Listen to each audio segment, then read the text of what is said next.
আসসালামু আলাইকুম। অ্যাপ্রোপ্রিয়েট প্রিপোজিশনের নতুন ভিডিও টিউটোরিয়ালে তোমাদের সবাইকে স্বাগত। আমরা আজকে শিখব আরো ১০ টি অ্যাপ্রোপ্রিয়েট প্রিপোজিশন খুব সহজেই। তাহলে কথা না বাড়িয়ে চলো শুরু করা যাক। দেখো, আজকে আমরা নিয়েছি ১০ টি অ্যাপ্রোপ্রিয়েট প্রিপোজিশনের। এখান থেকে আমরা খুব সহজে শিখতে পারবো। যেহেতু এটা এসএসসি এবং এইচএসসি পরীক্ষা সবার জন্য গুরুত্বপূর্ণ। তাই তোমরা সবাই খাতা কলম সাথে নিয়ে লিখে তারপরে দেখবে এটা। দেখো, এনভায়াস অ্যান্ড জেলাস এই দুটোর মিনিং হচ্ছে ঈর্ষাপরায়ণ বা হিংসাপরায়ণ। হিংসাপরায়ণ। দেখো, এনভিয়াস এর সাথে অফ হয়, জেলাস এর সাথেও অফ হয়। আমি একটা এক্সাম্পল দেখি। Women are generally jealous of one another.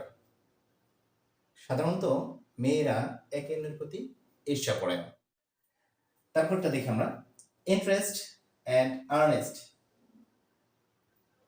এর সাথে হচ্ছে in. Interest in and earnest in. দেখো, ইন্টারেস্ট ইন বা আর্নেস্ট ইন এর মিনিং হচ্ছে আগ্রহী বা মনোযোগী, অর্থাৎ আগ্রহী অথবা মনোযোগী। I am interested in my studies. আমি আমার পড়াশোনায় মনোযোগী অথবা আগ্রহী। এক্সেম্পট অর ফ্রি ফ্রম এর দুটোর সাথে এক্সেম্পট এবং ফ্রি এর সাথে হচ্ছে ফ্রম এবং এর মিনিং হচ্ছে মুক্ত। We should be free from corruption. We should be free from corruption, আমাদের দুর্নীতি থেকে মুক্ত হওয়া উচিত।